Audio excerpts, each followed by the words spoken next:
H-Love TV. Magandang hapon sa lahat. Yun eh, masamang balita. Yung napapanood nyo dati sa mga una at pangalawa kong vlog na marami pang kalapati. Ngayon wala na. Kasi noon, inubos na mga pusa. Lalo na yung sibong ko na pinalaki ka lang, wala na. Ito, tas ngayon, nagsisimula ulit ako ngayon mga ka-H-Love TV. Papakita ko nga para sa inyo yung dalawang kalapati ngayon.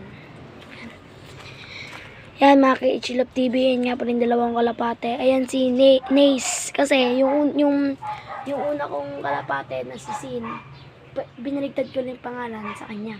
Ito naman si Ligaya. Yan. Alam nyo na kung sino nagbigay yan. I-search nyo lang po sa Facebook, H-Love TV, kasi makikita nyo na po ron na napakabait po ng tito kong yun. Kaya thank you sa'yo. Shout out dito Adrian Joy. Ingat palagi. Bye bye.